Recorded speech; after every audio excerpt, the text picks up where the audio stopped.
G'day. Another quick video for you again, and once again we're talking Ram trucks, and specifically again we're talking the Ram 1500. That's the Ram 1500 that is complied by ASV, American Special Vehicles in Australia, what was HSV, and marketed by Ram Trucks Australia. Now, I've previously done a couple of videos on Ram trucks and specifically on the 1500. The first one was why I didn't buy a Ram 1500. I was very keen to buy one and I ultimately didn't, and that video detailed why I didn't buy one. The second video was looking at a recent article that was published on a review of a Ram truck and its deceptive comments regarding towing ability. So I looked at the towing specs of not just that truck, but also other Ram trucks in the Ram 1500 range. Now, there's been an interesting development just come out in the last few days. Now, this comes out from Australian Expedition Vehicles, where they've been having a lot of inquiries from Ram 1500 owners who are banging their head on the GVM, the gross vehicle mass. And they've wanted GVM upgrades. GVM upgrades, watching online forums and social media, especially on utility vehicles used for towing. Could be a 200 series Land Cruisers, 70 series Land Cruisers, any of the 3.5 ton towing utes, and on both Ram 1500s and 2500s. People looking to increase their GVMs to be able to carry more payload. And the Ram 1500 evidently is no exception, because people are banging their heads on their GVM once they've fitted the car with accessories, put the dog in, put the family in, put all the luggage in, and then put a big strapping, 3-4 ton van on the ball, and oh geez, our GVM's been blown. So an interesting article that's come out. Firstly, just to recap a little bit, the first video I did in detailing why I didn't buy a Ram 1500. I'm not one to looking to bash Ram trucks in Australia. I'm not looking to do that, or anywhere in the world. I own a Ram. I don't own a 1500, but I do own a Ram. And the 1500, the video I did was pretty much to answer the question why I bought a used one, which I get all the time. Why'd you buy a used one? Why didn't you buy that 1500? They seem pretty good value. And indeed, when they launched at $79,990 drive away, I thought they were incredible value. 4.5 ton towing, potential 6 seats, longer tray than the Australian utes. Get that 4.5 ton tow rating. They look like a really good value proposition with a pseudo factory backed warranty situation in Australia, and selling some decent volumes. That looked very, very compelling to me. I looked in it really, really hard over a number of months, and that video details why I didn't do it. And not the principal reason, but certainly one of, and a large contributing factor as to why I didn't buy a 1500 was that they can't pull 4.5 ton. The 4.5 ton towing of the Ram 1500 is just a myth. They can't do it. Personal opinion. And I should point that out, that all of this video is my personal opinion, and you can choose to disagree. Because if you go and bought a Ram, there are people I know who have gone and bought a Ram just because they think they look tough and they love the Burbly V8 of the Hemi. And if that's your opinion, that's great, no problem, if that's what suits you. But the problem with it is that a very large number of people are looking to buy these and stepping out of vehicles because they want to pull 4.5 tons. In fact, the first Ram dealer I ever went to talking about the 1500, they were very open with me. I said, oh look, I want to buy one. They said, yeah. He said, oh mate, he said, we got a flood of 200 series in here. We're just getting 200 series coming in every day, people trading them in on the Ram because they got to tow more. They want that 4.5 ton, and they can't do it with the 200 series, so they're just trading in their 200 series on the 1500. So because that's happening, that prompts me to have a little bit of a desire to comment on it, because people are driving things and they're overloaded and they're unsafe. So you can pull 4.5 ton with them theoretically, but not across time and circumstance. If you've got a family, if you want to put any sort of load in the back while you're towing 4.5 ton, you've got luggage, or you've got tools or anything, if you fitted accessories to it, if you've got a bull bar, you've got a canopy, you can't get to the 4.5 ton. It just can't be done. And I'll show, and this is what Australian Expedition Vehicles have pointed out. They've been trying to get a GVM upgrade, and they've pointed out some flaws. And some of the flaws are if I was a 1500 owner, I'd be pretty upset. In my opinion, I would be pretty upset because I'd feel I'd been a little duped, if I can say that. And this is why. So we've covered a little bit of this before. Curb weight, Laramie, which is obviously that's the top spec and the heavier of the two variants in the petrol in the Hemi. Not covering the eco diesel today. I've done a separate article on that. So if you own an eco diesel, you can check that out. The eco diesel is a bit heavier, but it only asserts the full 3.5 ton. But that's subject of a different video. Laramie and Express. So Laramie's top spec, Express bottom spec. They're the only specs that they're selling in Australia, and obviously the top spec's going to be heavier than the base model. 2.605 to 2.65. That's curb weight. The GVM 3.45. That's the same across the two. The GCM 7.237. That's the same across them. Now, this is where you start coming into limitations on these things. The rear axle loading, and I covered this. If you want to have a look at my video on the towing abilities of utilities, check that out, because it does give a couple of examples of how bad vehicles are in Australia at showing the limiting factor of what is limiting their vehicle from achieving their full potential. And it could be in GCM. In this case, one of the limiting factors is the axle loading. The front and rear axle loading is exactly the same, but it's only 1.77, which is lower. The rear axle loading of a Ram 1500 is lower than a 70 series Land Cruiser. Now, admittedly, 70 series Land Cruiser was a very, very different vehicle. It's not. No one would assert, I don't believe, that the 70 series Land Cruiser is anything like the comfort level car-like experience that you would get in a 1500. You don't see that in a 70 series Land Cruiser, but just for comparison, it's very important to wrap your head around that the 70 series Land Cruiser actually has, even though it only asserts a 3.5 ton tow rating, it has an axle loading far in advance of what the 1500 does. And that's why that vehicle, the 70 series, can pull 3.5 tons legally while having room in its GVM to actually carry some sort of payload while towing. This does not.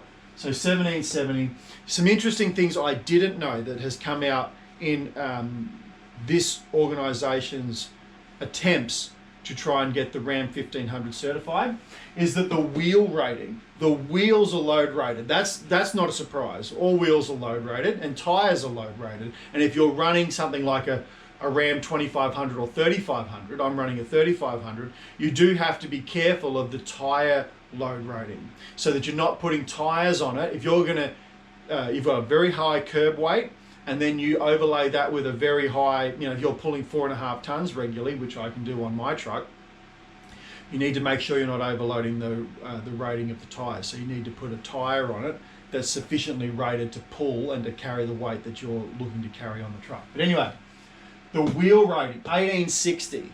860 kilos is what the wheels are rated at.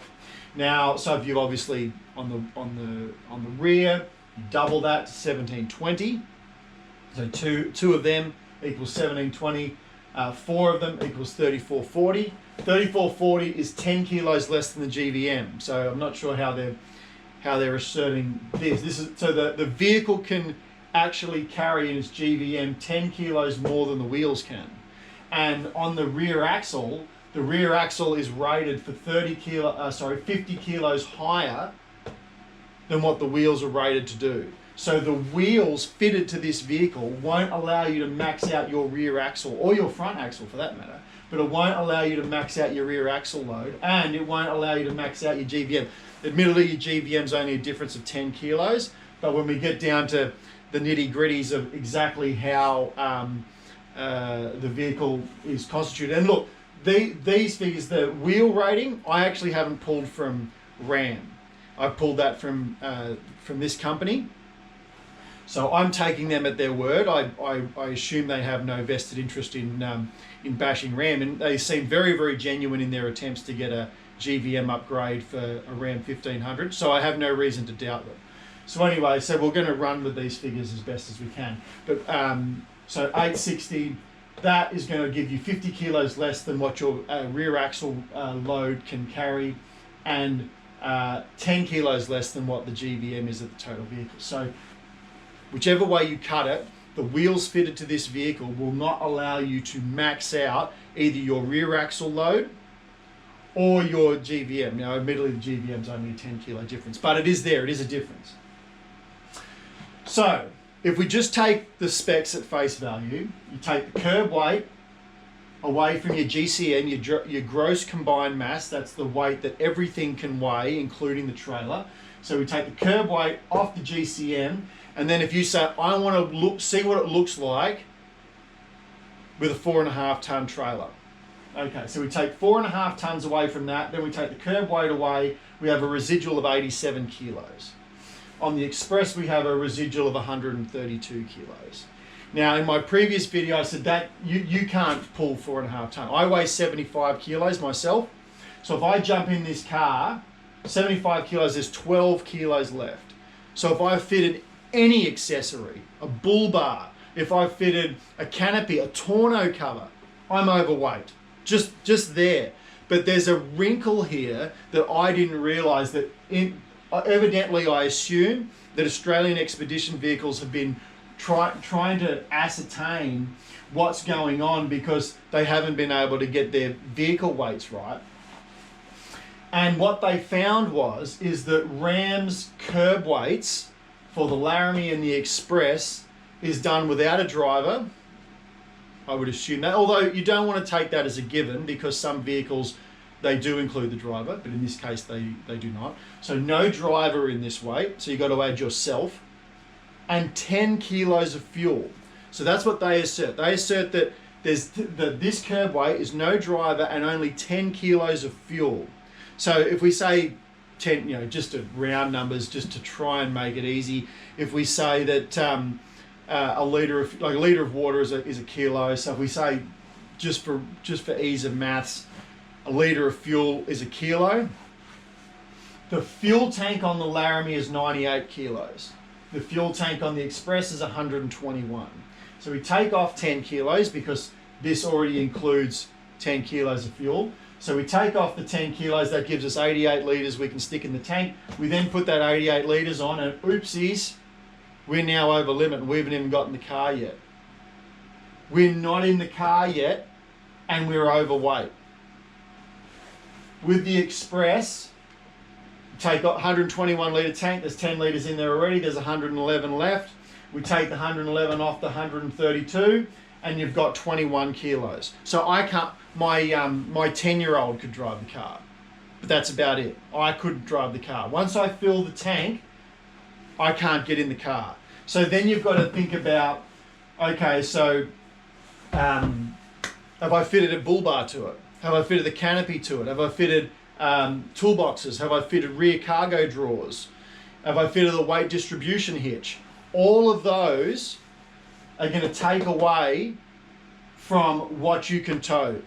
So in this article, they assert that the actual real towing, and this is on the Express, their maths is on the Express. So they've said the GVM 3.45, the GCM 7.237, front and rear axle load of 1.77, and they're saying that 7237 minus 3450, which is your GVM, gives you 3.787. So they're saying that the maximum realistic tow rating for the vehicle is 3.787, which is a fair bit lower, I think you'll agree, than what it's advertised to do. And I actually went back and pulled up, I've got my original sales brochures and they're all for up to 4.5 tons. And this is the difficulty and I've spoken to people who pretty much their first foray into utility vehicles has been, I want good value towing for the money. So I'm going to buy a 3.5 ton towing utility like a D-Max or a Colorado or a Ranger or a BT50. So I should be able to put 3.5 tons on the ball of it because that's what it's rated to do. And I've got this big dirty tub and chuck a heap of stuff in there, jump in the car and go away and I'm all happy days. That's not how it works because you have these limits. And look, it's not just a problem with the Rams because most of the 3.5 ton towing utes in Australia. They're exactly the same. They suffer the same fate. They can't pull 3.5 tons. But at least they can do it on paper. This can't, like if you buy a Laramie, it just can't be done. If you fill that fuel tank, it just can't be done. Assuming these figures are right, and again, I assume that they are, it cannot be done because you can't send the vehicle off autonomously, and even then it's 1 kilo overweight. This is anyway. It's a real problem, and they've done their own testing, and they've done an ADR 3505 brake test on the factory brakes, and it failed. It failed the test at full GVM for the 20 stops from 0 to 60 from 0 to 60 kilometers an hour. Brake temperatures at 530 degrees. All of this is in their article. You can see that online. Failed the brake test, and they're saying it cannot be done. It's the only way that you can do it to try and get a GVM upgrade is you need to change your brakes over, you need to change your rims over, and you need to change your axles over. That's not surprising because you've got a limitation here, you've got a limitation here. So, and if the brake test has failed, it would make sense that you've got to change your brakes over as well. But you've certainly got these limitations here that are built in. That's just baked into the cake. That's just the way it's going to be. So this is a real problem because I know following social media, and there's a lot of people are very passionate about their Ram 1500s. And their 25 and 3500s for that matter. And that's fine, but I get that being passionate about a car. I'm a car guy, I'm passionate about cars. But there's people out there towing 4.5 tons with Ram 1500s. I know because they assert that, oh, pulls it, no worries, mate, no problems at all. It's illegal. I'm sorry, I take no joy in that. It can't be done, it's illegal. If you're towing 4.5 tons, like smack on 4.5 tons, even approaching that, I would suggest there's no possible way that you could be doing it legally, especially now that we know this about the fuel tank. And I broke down the rear axle loading last time, I think, in that I would assert that you're going to breach your rear axle rating. If you put 4.5 tons on the ball, 450 kilos down weight, I would suggest you're going to breach this. But anyway, do your own maths on that. But this is very disappointing. Very disappointing. It's not just Ram. There's lots of vehicle manufacturers that dabble with misleading tow ratings. Just recently, we've had the Jeep Gladiator, which I've done a bit of an overview on and pseudo review of that vehicle, and it's going to face the same problems because its payload and asserted tow rating.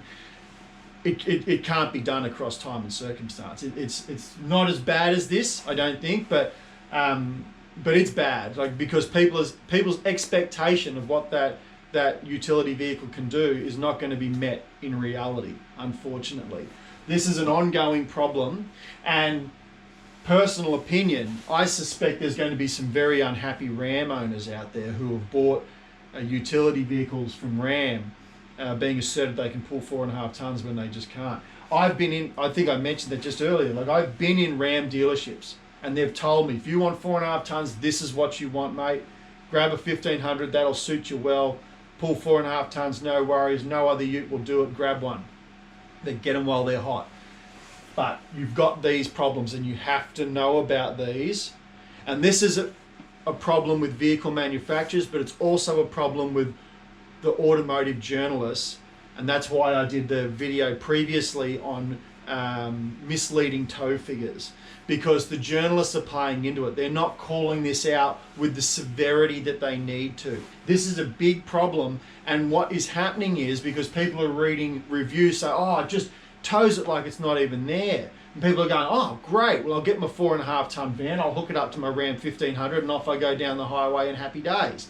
And the problem with that is that they're driving down the highway overloaded, and they're putting themselves at risk, and they're putting you, the consumer who's coming the other way on the highway, at risk also. And tragically, absolutely tragically, there has been at least one that I know of, high-profile case in the media where somebody did exactly that. They bought a vehicle with a specified tow rating. They went and bought a van that was pretty much that said tow rating. Thought, yep, she's all good. Loaded it up. People in, away we go. and tragically they had an accident, and there was a fatality, and they ended up in court over it. Now, if it's not bad enough that somebody died, and that's just awful, but then you have to realize your fault in it and be taken to court over it. Nobody needs that. Nobody wants that. Nobody wants to see that. It's just terrible in every sense of the word. But these sorts of things are adding to the likelihood that those things happen again in the future. So we need to be very, very careful, and we need to demand more of our automotive manufacturers and resellers in Australia, and we need to demand more of our automotive journalists to scrutinize these things more carefully. That's what they're there for. They're there to scrutinize cars, if they're an automotive journalist, to make it better for you, said consumer, to make a good decision on what you want to buy. And if they're not applying this sort of scrutiny to a vehicle that says it can pull 4.5 tons, and based on these figures, it cannot, then I would suggest they're probably not doing their job, and they're letting you down, the consumer. So I hope this vehicle, this bit of overview here was useful to you. If you have a 1500 and you're enjoying it and you love it, that's great. I hope you're not trying to seek to pull 4.5 tons with it. And if you just absolutely think it's the best thing you've ever owned, then great. More power to you. I'm happy for you. And I do acknowledge that if you want to pull 3.5 tons, and I hear that argument very regularly, that people go, oh yeah, but look, for a ute, you're way better to get a Ram 1500 to pull 3.5 tons than you are like a D-Max or similar. Yeah, you're probably right about that. You're probably right about that. I'm not arguing that. What I'm arguing is if you assert that a vehicle can pull 4.5 tons, and you're saying that in the Ram's case, eats other utes for breakfast, so it eats other utes for breakfast and can pull 4.5 tons, then you have to scrutinize it against the claims it's making.